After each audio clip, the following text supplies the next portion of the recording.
The world will not always treat you fairly. That is one of the first truths you must accept if you want to become difficult to break. You can do everything right and still lose. You can be loyal to someone who betrays you. You can work harder than everyone around you and still watch someone else receive the opportunity you wanted. You can give people respect and discover that they do not return it. You can tell the truth and still be misunderstood. This is not always because you failed. Sometimes it is simply because life does not operate according to the rules you wish it followed. Most people are not destroyed by difficulty itself. They are destroyed by the shock of discovering that life is not obligated to be fair. They grow up believing that good behavior guarantees good treatment. They assume kindness will always be rewarded, loyalty will always be returned, and effort will always produce immediate results. Then reality arrives, someone disappoints them, an opportunity disappears, a relationship ends, a plan collapses, and suddenly they feel betrayed by life itself. But if you want to become ruthless in the way this world demands, not cruel, not heartless, but mentally uncompromising, you must become ruthless with your illusions. Stop expecting people to behave according to your standards simply because you behave according to them. You may be honest, but that does not mean everyone else will be. You may keep promises, but some people will break theirs. You may celebrate another person's success while someone else quietly hopes you fail. You may give someone another chance while they use that chance to repeat the same behavior. Your job is not to become bitter because of this. Your job is to see it clearly. Clarity is power. When you stop expecting fairness from every person, disappointment loses some of its ability to destroy you. You begin observing behavior instead of making excuses for it. If someone repeatedly disrespects you, you stop asking why they cannot understand your feelings and start recognizing the pattern. If someone continually takes without giving, you stop calling the relationship balanced simply because you wish it were. If an opportunity disappears, you stop spending months asking why you deserved it and begin asking what your next move should be. This does not mean you become suspicious of everyone. That is not strength.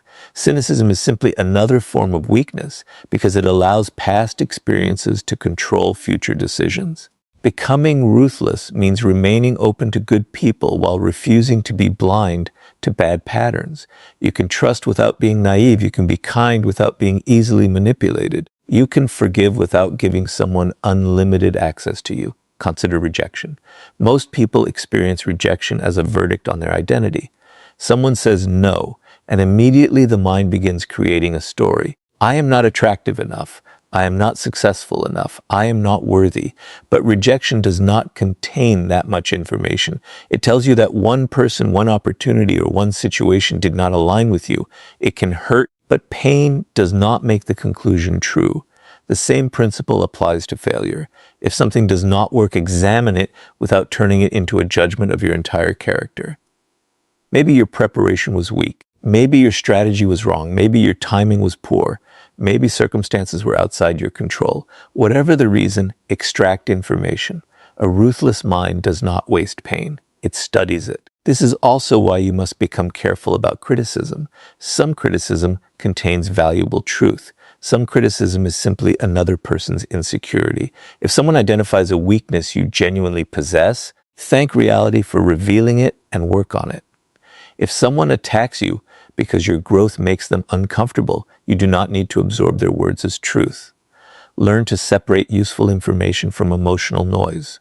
And stop expecting everyone to understand the path you are taking. When you become more disciplined, some people may call you extreme. When you establish boundaries, someone may accuse you of changing. When you stop chasing approval, people who benefited from your need for approval may become uncomfortable. You do not need to return to an old version of yourself simply because someone preferred you that way. The world will test you through uncertainty, disappointment, rejection, failure, and unexpected change. You cannot control the arrival of these experiences, but you can control the meaning you give them. You can allow them to become evidence that life is against you, or you can use them as information that makes you wiser. There's a difference between saying the world is unfair, so nothing matters, and saying the world is unpredictable, so I will prepare myself. The first creates helplessness. The second creates strength. You cannot control whether someone respects you, but you can control the standards you enforce. You cannot control whether an opportunity appears, but you can control whether you are prepared when it does. You cannot control whether someone stays in your life, but you can control whether you abandon yourself trying to keep them. You cannot control every outcome, but you can control your response. That is where your power begins. Become ruthless with the fantasy that everyone will treat you fairly. See reality without hatred, accept disappointment without surrender, and learn from every experience without allowing it to define you. Because once you stop demanding that the world protect you, you can finally begin building the strength required to protect yourself, and that battle begins with the weaknesses inside you. Once you accept that the world will not always protect you, you are forced to confront a harder truth. Sometimes the person most responsible for keeping you weak is yourself, not because you are incapable, but because you have learned to negotiate with the very habits that keep you from becoming stronger. You tell yourself you will start tomorrow. You promise yourself that this is the last time you will tolerate disrespect. You know what needs to be done, yet you continue making excuses because comfort is easier than transformation. This is where you must become ruthless with your own weaknesses. Ruthlessness does not mean hating yourself. It means refusing to keep making agreements with the parts of you that repeatedly sabotage your future. If procrastination is destroying your progress, you cannot keep treating it like a harmless personality trait. If fear repeatedly prevents you from taking necessary action, you cannot continue calling avoidance being careful. If people-pleasing makes you abandon your own boundaries, you cannot keep calling it kindness. You must become brutally honest about the patterns that are making your life smaller. Most people want the results of discipline without experiencing the discomfort of discipline. They want confidence without confronting fear. They want respect without learning to establish boundaries. They want success without giving up the habits that keep them comfortable. They want a stronger future while protecting the weaker version of themselves that created the present. You cannot have both. Every time you choose comfort over what you know you must do, you strengthen the habit of avoidance. Every time you break a promise to yourself, you teach your mind that your own word has no authority. And when you repeatedly ignore your own standards, your confidence begins to disappear. Not because someone else took it from you, but because you stop trusting yourself. Self-trust is built through action. If you tell yourself that you will wake up early and you repeatedly ignore the alarm, the problem is not simply the missed morning. You are teaching yourself that your intentions are negotiable. If you decide to exercise and constantly find excuses, you are reinforcing the belief that discomfort has more authority over you than your goals. If you promise yourself that you will stop chasing people who disrespect you and then return every time they give you the smallest amount of attention, you are teaching yourself that loneliness is more frightening than humiliation. At some point, you have to stop negotiating. You do not need to become perfect. You need to become consistent. You will fail. You will have weak days. You will lose motivation. There will be moments when you fall back into old patterns. Ruthlessness means refusing to turn one failure into an identity. You correct yourself and continue. You do not spend weeks criticizing yourself for making one mistake. You learn from it, adjust, and move forward. Fear is another weakness that must be confronted carefully. Fear is useful when it warns you of genuine danger, but it becomes destructive when it starts making every uncomfortable situation look dangerous. Fear tells you not to speak because you might be judged. It tells you not to begin because you might fail. It tells you not to leave because you might be alone. It tells you to remain familiar because uncertainty feels threatening. If you obey every one of those messages, your world becomes smaller. You must learn to distinguish danger from discomfort. They are not the same thing. Discomfort often appears when you are growing. Fear may appear before an important decision. Nervousness may appear before you take a risk. You do not need to eliminate those feelings before acting. You need to stop giving them automatic authority. The same applies to the need for approval. If your decisions constantly depend on what other people might think, you are allowing invisible opinions to control your life. Someone may criticize your goals. Someone may laugh at your ambition. Someone may not understand why you changed.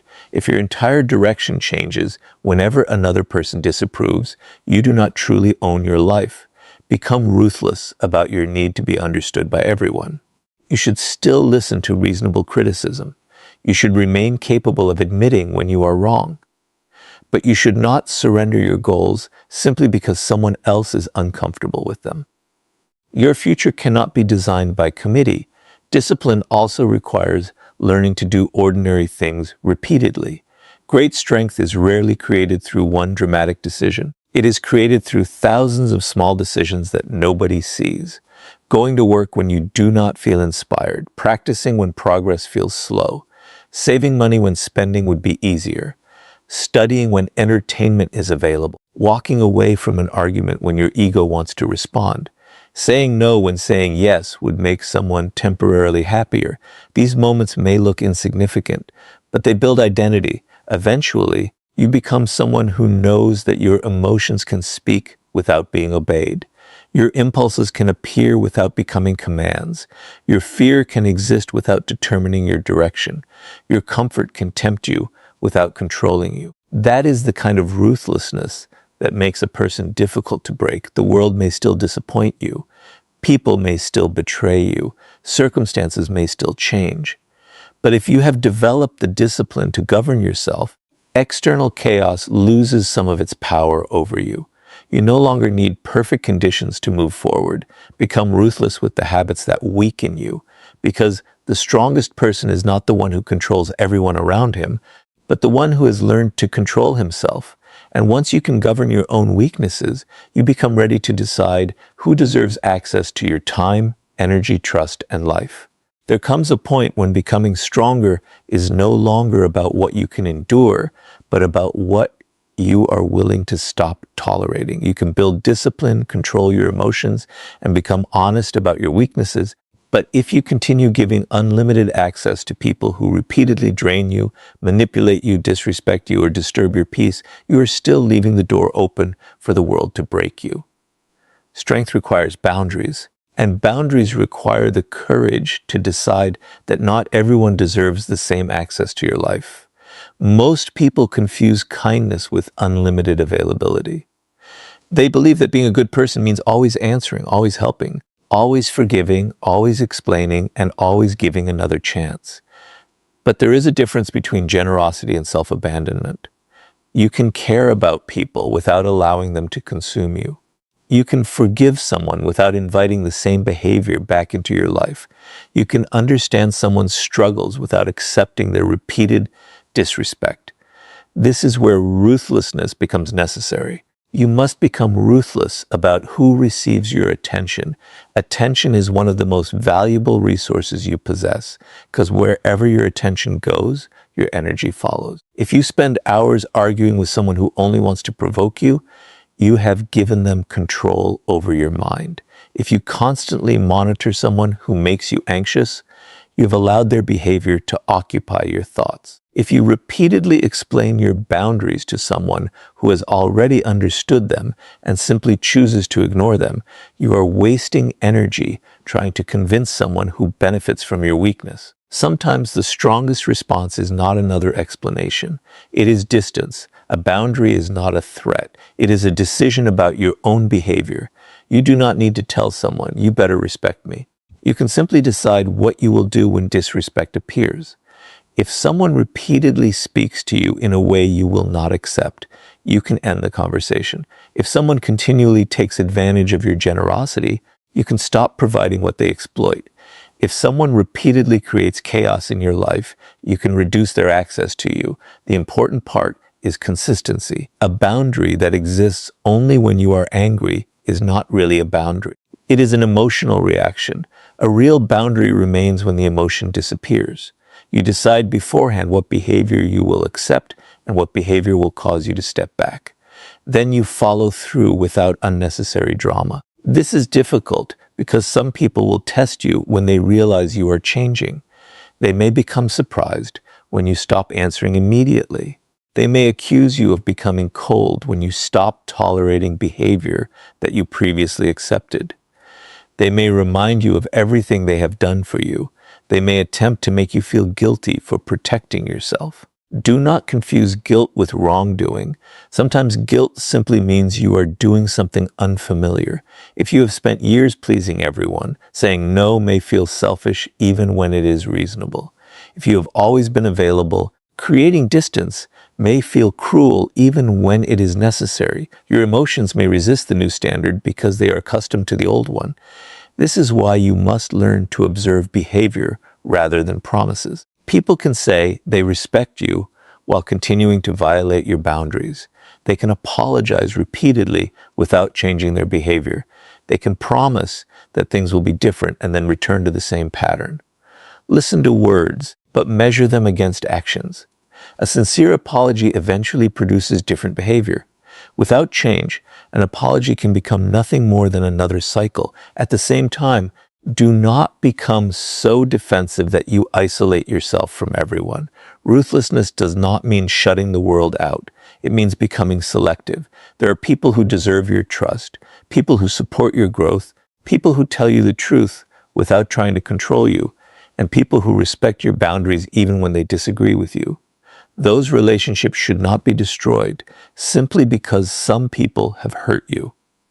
The goal is not to trust nobody. The goal is to trust intelligently. You should also stop believing that every relationship must be saved. Some relationships reach their natural end. Some friendships become unhealthy. Some connections belong to an earlier version of your life. Some people may have been important to you once, but no longer fit the direction you are taking. Ending a relationship does not automatically make you disloyal. Sometimes it means you finally recognize that holding on is costing more than letting go. And when you walk away, do not turn the decision into revenge. You do not need to humiliate someone. You do not need to expose them. You do not need to make sure they regret losing access to you. The strongest boundary is often quiet. You simply remove yourself from the situation and continue building your life. Revenge keeps you emotionally connected to the person you claim to have left behind. Peace requires something different. Indifference to their reaction. Your time belongs to you. Your attention belongs to you. Your energy belongs to you. Your trust should be earned. Your presence should not be treated as an unlimited resource. The world becomes far less capable of breaking you when you stop giving every person permission to reach the most vulnerable parts of you. Become ruthless about your access, your boundaries, and your energy, not because you hate people, but because you finally understand that protecting your peace is part of protecting your future. And once you decide who deserves access to you, the next challenge is learning how to remain calm when those people, or the world itself, try to provoke you. The world will eventually test your emotional control. It may come through disrespect, rejection, betrayal, criticism, failure, or the sudden behavior of someone you trusted. You can build boundaries and become selective about who receives access to your life. But if every provocation can control your emotions, you are still vulnerable. A person does not need physical power over you to influence you. Sometimes all they need is the ability to make you angry, afraid, insecure, or desperate enough to act without thinking. This is why emotional control is one of the deepest forms of ruthlessness. You must become ruthless about what you allow your emotions to decide. Emotions are valuable sources of information, but terrible rulers. Anger may tell you that a boundary has been crossed. Fear may warn you that something deserves attention. Disappointment may reveal that your expectations were misplaced. But information is not instruction. Feeling something does not mean you must immediately act on it. This distinction separates reaction from strength. Imagine someone deliberately insults you in front of others. Your first instinct may be to defend yourself immediately, raise your voice, or say something designed to hurt them more deeply. In that moment, they have discovered something important. They can control your behavior simply by pressing the right emotional button. The insult may have lasted 5 seconds, but if you spend the next hour arguing, explaining, and replaying it in your mind, they have taken much more from you than those 5 seconds.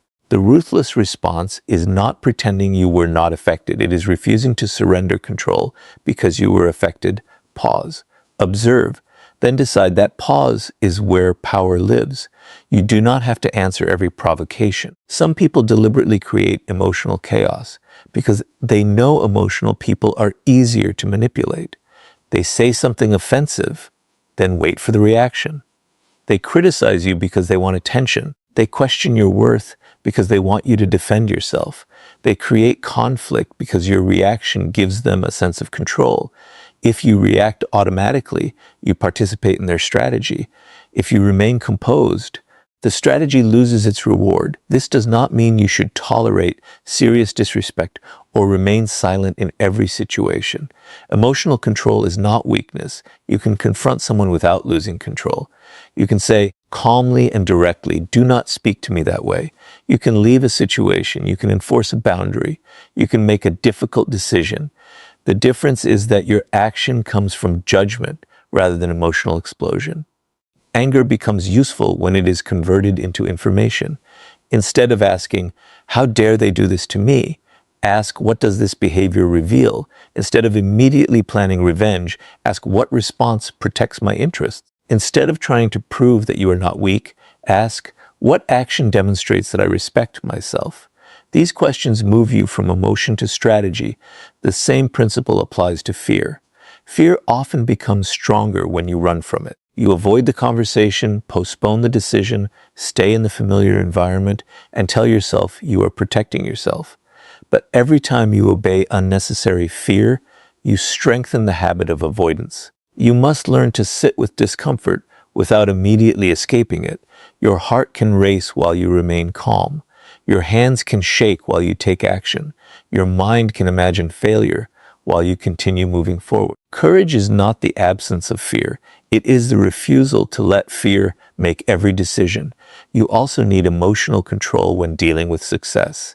Praise can become as dangerous as criticism if you allow it to determine your identity.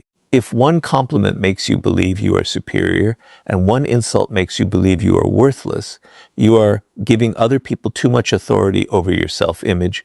Become internally anchored. Know who you are when nobody is applauding. Know your standards when nobody is watching.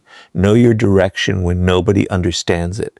Then praise becomes pleasant rather than necessary, and criticism becomes information rather than destruction. This emotional independence changes your relationships as well. You stop demanding immediate replies. You stop assuming silence means rejection. You stop creating stories based on incomplete information. You stop making permanent decisions during temporary emotional states. Sometimes the strongest thing you can do is sleep on a decision. Wait until anger decreases. Wait until fear becomes clearer. Wait until disappointment stops speaking so loudly. Then decide. Many people destroy opportunities because they respond to temporary emotions with permanent actions. They send the message they later regret. They end the relationship in anger. They quit because of one bad day. They attack someone because their ego was wounded. Then, when the emotion disappears, they are left with consequences that remain. Do not give a temporary emotion permanent authority. Your emotional world belongs to you. You can feel deeply without becoming controlled by what you feel.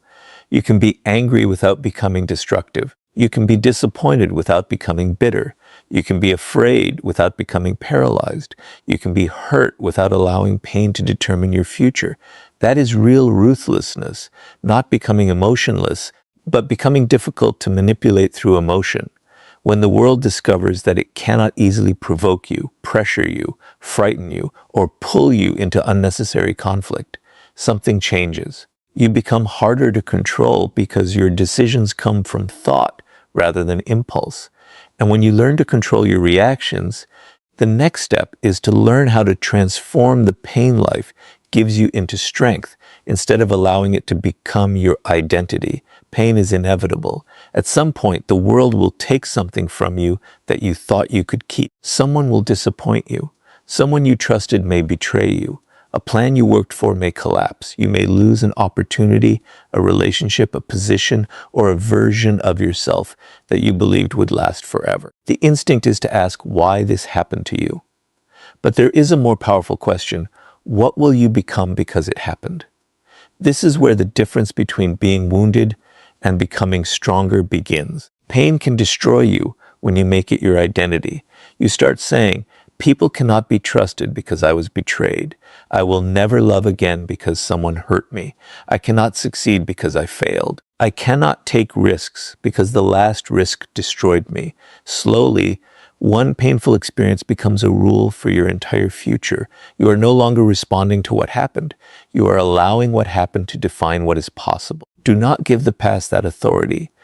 Be ruthless with the meaning you assign to your pain. You cannot always choose what happens to you, but you can choose what you extract from it. If someone betrays you, learn to recognize the signs you ignored. If you fail, examine the weaknesses in your preparation. If someone disrespects you, discover where you failed to establish a boundary. If an opportunity disappears, ask what capability you need to develop before the next one appears. Pain becomes useful when you study it. This does not mean pretending that suffering does not hurt. Strength is not denial. If something breaks your heart, allow yourself to feel it. If you lose someone important, grieve. If you fail at something that mattered deeply, acknowledge the disappointment.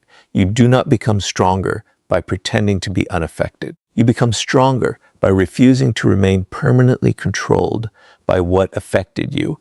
There is a difference between experiencing pain and surrendering your identity to pain. Some people spend years telling the same story about what someone did to them. Every conversation returns to the betrayal, the rejection, the humiliation, the unfairness. They believe they are processing the experience, but sometimes they are simply keeping the wound open. The event happened once. They repeat it internally thousands of times. At some point, you must decide that the lesson is more valuable than the resentment. Ask yourself what the experience taught you about people, about yourself, and about reality. Maybe you learned that you trusted too quickly. Maybe you discovered that your boundaries were too weak. Maybe you realized that you ignored warning signs because you desperately wanted something to work. Maybe you learned that you were depending too heavily on another person for your happiness. These discoveries are painful, but they are valuable because now you know, and what you know can protect you. Do not let betrayal make you incapable of trusting anyone. Let it make you more discerning. Do not let rejection make you afraid of connection. Let it teach you that not every connection is meant to last. Do not let failure make you afraid to try again. Let it force you to become better prepared. Do not let criticism destroy your confidence. Let useful criticism reveal where you can improve. This is what it means to turn pain into strength. You take the experience, remove the lesson, and leave the unnecessary suffering behind. There is another kind of pain that must be confronted, the pain of growth. Sometimes becoming stronger requires you to disappoint people who benefited from your weakness. Sometimes you must say no when everyone expects you to say yes. Sometimes you must leave a familiar environment. Sometimes you must work while nobody understands what you are building. Sometimes you must sacrifice comfort today for a future that does not yet exist. That pain is different. It is not destroying you. It is demanding that you evolve. Do not confuse temporary discomfort with evidence that you are making the wrong decision.